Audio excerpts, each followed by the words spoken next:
Okay प्रेझेंटेशनमध्ये आपले हार्दिक स्वागत आहे. ओके ग्रुप या यूट्यूबच्या चॅनलच्या माध्यमातून मी तुम्हाला इलेक्ट्रिकल हा विषय शिकवत आहे. माझं नाव अमीर अवधूत कदम. मी आज तुम्हाला प्रॅक्टिकल हा विषय शिकवणार आहे. प्रॅक्टिकलमध्ये ICTPचं इन्स्टॉलेशन कशा पद्धतीने करायचं आहे हा प्रॅक्टिकलचा विषय मी तुम्हाला आज घेऊन आलेलो आहे. तर ICTPचं इन्स्टॉलेशन करून कनेक्शन करणे हे आजच्या प्रॅक्टिकलचं नाव असेल. To installation and connections of ICTP या प्रॅक्टिकलमध्ये जो ICTP वापरला त्याची सर्वप्रथम आपण माहिती करून घेऊया. अशा पद्धतीचा जो स्विच तुम्हाला बघायला भेटेल त्याला तुम्हाला म्हणायचं आहे ICTP स्विच. आता याची माहिती ICTP स्विचचे पूर्ण नाव आयर्न क्लॅड ट्रिपल पोल स्विच असे आहे. त्याची जी बॉडी आहे ती आयर्न क्लॅड पासून बनवलेली असते म्हणून याला IC आणि याच्यामध्ये 3 फ्यूज आहेत म्हणून याला ट्रिपल पोल असं म्हटलेलं आहे. त्याचा जो शॉर्ट फॉर्म आहे ICTP आणि लॉंग फॉर्म आहे आयर्न क्लॅड ट्रिपल पोल स्विच. हा यांत्रिकदृष्ट्या सर्किटला चालू बंद करण्याचं काम सुद्धा करतो म्हणून याला आपण स्विच असं सुद्धा म्हणायचं आहे. त्यामध्ये 3 फ्यूज किटकॅट असतात. हे जे फ्यूज आहेत ते 3 फ्यूज किटकॅट असतात. त्याच्यामध्ये रिव्हायरेबल फ्यूज किंवा HRC फ्यूज सारखे घटक याच्यामध्ये बसवलेले असतात सर्किटच्या संरक्षणासाठी. बाकीची रचना सेम ICTP स्विच सारखीच असते. याची क्षमता जी आहे करंट कॅपॅसिटी जी आहे ती 16, 32, 63, 100, 200 अँपिअर पर्यंत आहे आणि 415 व्होल्टेज पर्यंत आपल्याला 440 व्होल्टेज पर्यंत आपल्याला याची व्होल्टेज कॅपॅसिटी बघायला भेटणार आहे.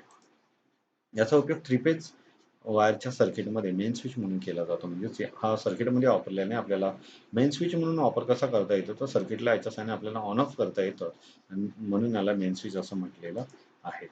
काही टीपीमध्ये एका कोपऱ्यात न्यूट्रल लिंक सुद्धा बसवलेली असते. तुम्हाला हे जे 3 फ्यूज दिसतात त्याच्या बाजूला एका कोपऱ्यामध्ये न्यूट्रल लिंक सुद्धा बसवलेली असते. बहुतेक ऑलमोस्ट सर्वच ICTPमध्ये ती तुम्हाला बघायला भेटते. याचा उपयोग 3-4 वायरच्या 3 फेज 4 वायरच्या सर्किटमध्ये करायचा आहे. हा जो ICTP आहे तो 3 फेज 4 वायरच्या सर्किटमध्ये वापरायचा. तर 3 फेज 4 वायर म्हणजे काय? तर 3 फेज म्हणजे 3 फेज RYB आणि 4 वायर म्हणजे चौथी न्यूट्रल वायर. ज्याला 3 फेजच्या जोडीला न्यूट्रल वायर येते तेव्हा त्याला आपण 3 फेज 4 वायर असं म्हणतो. तर याचा उपयोग आपल्याला 3 फेज 4 वायरच्या सर्किटमध्ये करायचा म्हणजे ते ICTPचं कनेक्शन करताना आपल्याला 4 वायर्सची इनकमिंग आणि 4 वायर्सची आउटगोइंगची जोडणी करायची आहे. ICTPमध्ये रिव्हायरेबल फ्यूज किंवा HRC फ्यूज बसवलेले असतात. असा हा स्विच याचं पूर्ण नाव आहे आयर्न क्लॅड ट्रिपल पोल स्विच. याच्या प्रॅक्टिकलमध्ये आपल्याला याची माहिती आपण करून घेतलेली. आता पुढे जाऊया. पुढे ICTPचा फोटो कशा पद्धतीचा असतो? तो हा बघा ICTPचा फोटो. इथे HRC फ्यूज लावलेला दिसतो आणि इकडे रिव्हायरेबल फ्यूज लावलेले आहेत. तर अशा पद्धतीने ICTPचा बाह्य भाग तुम्हाला सरफेस बाजू असे बघायला भेटेल. तर अंतर्गत भागामध्ये अशा पद्धतीने भाग बघायला भेटणार आहे. ज्यावेळेला हा ऑन असेल त्यावेळेला हँडल याची जी कव्हर आहे ते उघडलं जाणार नाहीये कारण तशी यांत्रिक रचना आतमध्ये बनवलेली असते. ज्याला ऑफ होईल त्याच वेळेला तुम्ही याचा कव्हर ओपन करू शकता. तर अशा पद्धतीचा 2 टाईपचे फ्यूज याच्यामध्ये वापरून ICTP तयार केलेला असतो. 3 फेज सर्किटमध्ये मेन स्विच म्हणून म्हणजे सर्किटला चालू बंद करणारा घटक म्हणून सर्किटच्या सुरुवातीलाच याची जोडणी करायची असते. तर हा आहे ICTPचा फोटो. पुढे टूल्स अँड मटेरियल या प्रॅक्टिकलसाठी आपल्याला कोणकोणते टूल्स अँड मटेरियल लागणार याची माहिती करून घेऊया. टेस्टर लागेल आपल्याला 500 व्होल्टचा जेणेकरून कधी व्होल्टेज चेक करावं लागलं कनेक्शन चालू केल्यावर किंवा स्क्रू फिट करण्यासाठी आपल्याला टेस्टरचा वापर करावा लागणार आहे. टेस्टरची कॅपॅसिटी 500 व्होल्ट पर्यंत असते. कॉम्बिनेशन प्लाय लागणार आपल्याला 20 सेंटीमीटरची जर वायरवरचं इन्सुलेशन काढायचं असेल आणि वायरला कट करायची असेल किंवा केबलला कट करायची असेल तर आपल्याला त्याच्या साहाय्याने करता येणार आहे. हॅकसॉ लागणार आहे आपल्याला 12 इंचाची जेणेकरून आपण केबल कापणार आहोत. इलेक्ट्रिक ड्रिल मशीन लागणार आहे ज्याला इन्स्टॉलेशन भिंतीवर किंवा पॅनलमध्ये करणार आहे त्याला आपल्याला ड्रिल मशीनच्या साहाय्याने होल मारावा लागणार आहे. इलेक्ट्रिशियन नाईफ लागणार आहे ज्यावेळेला आपण केबल ICTPच्या बॉक्समध्ये आणणार आहोत त्यावेळेला तिच्यावरती इन्सुलेशन काढण्यासाठी आपल्याला इलेक्ट्रिशियन नाईफचा वापर करायचा आहे. ICTP आहे जो 32 अँपिअर पासून आपल्याला 100 अँपिअर पर्यंत असला तरी चालणार आहे. त्याच्यानंतर फुल थ्रेड स्क्रू लागतील आपल्याला 50 बाय 8 mm ची ज्याच्या साहाय्याने आपण भिंतीमध्ये याला फिट करणार आहोत. PVC 4 कोर केबल लागेल 10 स्क्वेअर mm ची आणि त्याच्या अनुषंगाने आपल्याला ग्लँड वापरायचा आहे 20 mm चा. तर अशा पद्धतीचे 2 ग्लँड वापरणार आपण इनकमिंगसाठी आणि आउटगोइंगसाठी. तर अशा पद्धतीची ही टूल्स मटेरियल लिस्ट ज्याच्यामध्ये संपूर्ण वस्तूंची नावं आणि त्यांच्या स्पेसिफिकेशन सहित मी तुम्हाला सांगितलेली आहेत. हे टूल्स मटेरियल आपल्याला ICTPच्या प्रॅक्टिकलसाठी लागणार आहेत. सुरक्षितता काय घ्यायची प्रॅक्टिकल करताना? सर्वप्रथम इलेक्ट्रिक टूल्सचा वापर करताना शारीरिक इजा होणार नाही याची काळजी घ्यायची. जेणेकरून तुम्ही इलेक्ट्रिशियन नाईफ किंवा एक्सा ब्लेड वापरत असाल तर हे कटिंग टूल्स आहेत त्याच्यामुळे त्याला वापरताना आपल्याला शारीरिक इजा होणार नाही याची काळजी घ्यायची आहे. ICTP भिंतीवर किंवा पॅनलवर फिट करताना योग्य मापात बसेल याची काळजी घ्यायची. म्हणजे भिंतीवर ज्याला तो बसेल त्याला समोरून बघितला तर तो सरळ दिसला पाहिजे. थोड्या प्रमाणात क्रॉस असला तर आपण काहीतरी चुकलेलो आहोत मेजरमेंट घेताना, तर अशा पद्धतीची जाणीव आपल्याला निर्माण होऊ शकते. त्याच्यासाठी मेजरमेंट घेताना तो योग्य मापात बसेल असंच मेजरमेंट तुम्हाला घ्यायचं आहे भिंतीवर किंवा पॅनलवरती. ICTP मध्ये केबल ग्लँड बसवताना ग्लँड व्यवस्थित कट करता येणे. ज्यावेळेला तुम्ही केबल ग्लँड बसवणार आहात त्यावेळेला तुम्हाला केबल पण व्यवस्थित कट करता आली पाहिजे आणि ग्लँडमध्ये ती बसवता आली पाहिजे. पुढे केबलवरील इन्सुलेशन एक्सॉब्लेटच्या सहाय्याने काढताना शारीरिक इजा होणार नाही याची सुद्धा काळजी घ्यायची. मी सुरुवातीला सांगितलं की एक्सॉब्लेटचा वापर किंवा इलेक्ट्रिशियन नाईफचा वापर करणे कटिंग टूल्स असल्या कारणाने आपल्याला एकदम सुरक्षितता घेऊन त्याचा वापर करणे गरजेचं आहे. तर ते शारीरिक इजा होणार नाही याची सुद्धा आपल्याला काळजी घ्यायची आहे. ICTP मध्ये केबल वायरची जोडणी करताना फेज सिक्वेन्सने करता येणे ही दक्षता घ्यावी. ज्यावेळेला तुम्ही ICTP मध्ये 3 वायर जोडणार आहात, आर वाय बी हे 3 फेज, त्यावेळेला पहिल्या फेजमध्ये आर फेज जोडायचा, दुसऱ्या फेजमध्ये वाय फेज जोडायचा आणि तिसऱ्या फेजमध्ये तुम्हाला बी फेज जोडायचा. अशा पद्धतीचं कनेक्शन तुम्हाला करायचं आहे आणि त्याच्या बाजूला असलेल्या न्यूट्रल लिंकमध्ये तुम्हाला न्यूट्रल वायरची जोडणी करून घ्यायची आहे. तर अशा पद्धतीने ही सुरक्षितता तुम्हाला प्रॅक्टिकल करताना घ्यायची आहे. आता कृती. सर्वप्रथम प्रॅक्टिकलसाठी लागणारे जे सर्व साहित्य आपण बघितलं ते चेक करून घ्यायचं आणि प्रॅक्टिकल करण्यास सुरुवात करायची आणि टूल्स आणि मटेरियल संपूर्ण योग्य आहेत की नाही याची पहिली खात्री करायची आहे आणि नंतर प्रॅक्टिकल करण्यास सुरुवात करायची आहे.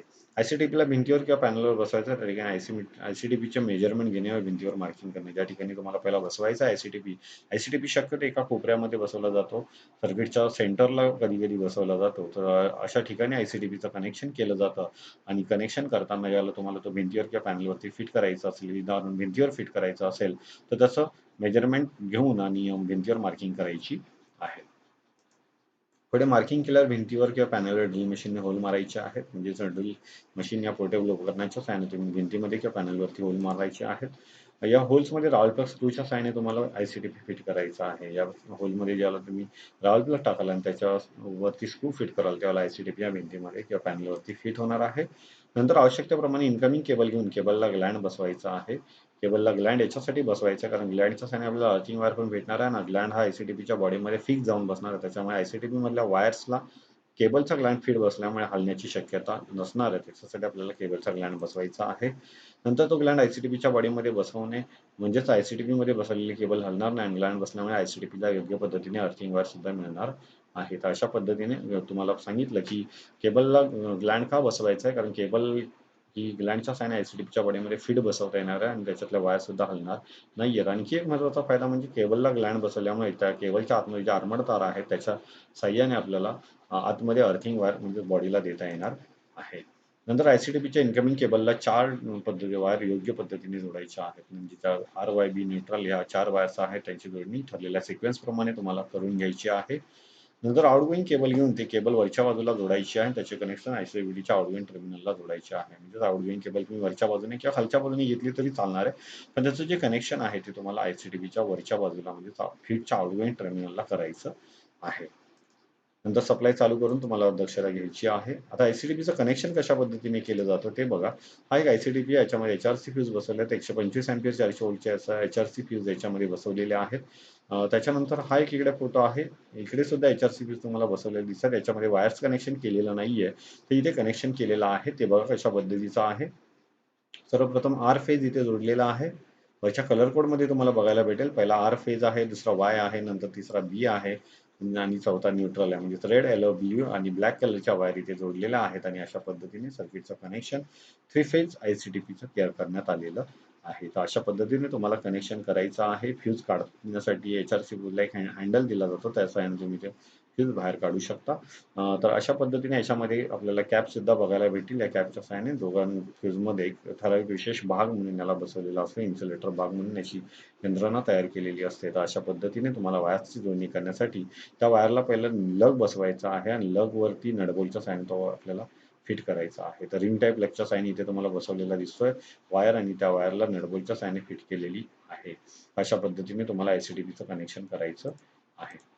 ICTPची जोडणी कशा पद्धतीची असते ती बघा. इथे भले हा इंडियातला फेज सिक्वेन्स नाहीये पण दुसऱ्या एका देशातला फेज सिक्वेन्स मी तुमच्या समोर ठेवलाय की प्रत्येक ठिकाणी तुम्हाला L1, L2, L3 साठी सेमच कलर मिळतील असं नाहीये. तर प्रत्येक देशामध्ये तुम्हाला वेगवेगळा कलर बघायला भेटणार आहे. तर लाईन वायर्स आहेत, लोड वायर्स आहेत. तर आपण इंडियामध्ये लाईन वायर्स वर खालती देतो तर लोड वायर वरती देतो. तर इथे बघा लाईन वायर वरती दिलेल्या लोड वायर खालती घेतलेल्या आहेत. L1 L2 L3 आणि त्याच्यानंतर इथे केबल लागला आणि बसून व्यवस्थित अशा पद्धतीने कनेक्शन केलेलं दिसतंय. तर अशा पद्धतीने सुद्धा तुम्ही ICTPची जोडणी करू शकता. या ICTPचा उपयोग कशासाठी करायचा आहे? तो ICTPचा उपयोग इलेक्ट्रिकल इन्स्टॉलेशनमध्ये स्विच फ्यूज युनिट म्हणून केला जातो. मी मगाशीच सांगितलं, की ICTP स्विच आपण म्हणू शकतो. ICTP स्विच म्हणण्यामागचं कारण काय? की हा सर्किटला ऑन ऑफ करतो. सर्किटचा तिन्ही फेजचा सप्लाय आपल्याला एकाच वेळेला ऑन ऑफ करता येतो आणि फ्यूज याच्यासाठी म्हटलं, की हा जो ICTP आहे तो आपल्याला सर्किटमध्ये जर ओव्हरलोड आणि शॉर्ट सर्किट सारखे दोष निर्माण होत असतील, तर त्यापासून संरक्षण देण्याचं काम करत असतो. त्याच्यासाठी आपल्याला ICTPचं कनेक्शन मध्ये स्विच फ्यूज युनिट असं सुद्धा म्हटलं जातं. तर ICTP हा एक घटक आहे ज्याच्या सहाय्याने आपण सर्किट पण चालू बंद करू शकतो आणि शॉर्ट सर्किट आणि ओव्हरलोड पासून संरक्षण सुद्धा या ICTP करून घेऊ शकतो. ICTPच्या सहाय्याने सर्किट चालू बंद करता येते. ICTPच्या सहाय्याने सर्किटचे शॉर्ट सर्किट ओव्हरलोडपासून संरक्षण सुद्धा करता येतं. ICTPचा वापर कुठे-कुठे करतात? तर संपूर्ण इलेक्ट्रिकल इन्स्टॉलेशनमध्ये सर्किटच्या सुरुवातीलाच ICTPची जोडणी केली जाते. ती कुठे येते? इंडस्ट्रीमध्ये, हॉस्पिटल्समध्ये, कॉलेजमध्ये, मॉलमध्ये, बँकमध्ये केला जातो. जिथे-जिथे three phase supply, incoming supply आलेला आहे, म्हणजे इंडस्ट्रीमध्ये असू द्या, हॉस्पिटल, कॉलेज, बँक, शाळा, मॉल वगैरे या सगळ्या ठिकाणी असू द्या. तर इथे ज्यावेळेला इन्कमिंग सप्लाय ज्यावेळेला इंडस्ट्रीमध्ये येतो, त्यावेळेला त्याची करंट कॅपॅसिटी जर 200 अँपिअर पर्यंत असेल, तर तो सर्वात पहिला करंट हा ICTPला दिला जाणार आहे. नंतर तो तिथून पुढे पास होणार आहे. अशा पद्धतीचा ICTP या सर्किटच्या सुरुवातीला स्विच फ्यूज युनिट म्हणून जोडला जातो. स्विच म्हणजे सर्किटला चालू बंद करण्याचं काम करणार आहे आणि फ्यूज म्हणजे ओव्हरलोड आणि शॉर्ट सर्किट पासून आपल्याला तो संरक्षण देणार आहे. त्याचा उपयोग आहे. जर तुम्हाला या टॉपिकवरती काही प्रश्न असतील तर नक्कीच कमेंट बॉक्समध्ये लिहून मला टाईप करून पाठवू शकता. मी त्याची उत्तरे सुद्धा तुम्हाला कमेंट बॉक्समध्ये देणार आहे. जर तुम्ही आतापर्यंत माझं चॅनल सबस्क्राईब केलं नसाल तर त्याला सबस्क्राईब करा आणि ही व्हिडिओ जर तुम्हाला आवडली असेल तर व्हिडिओला लाईक करायला विसरू नका. Thank you.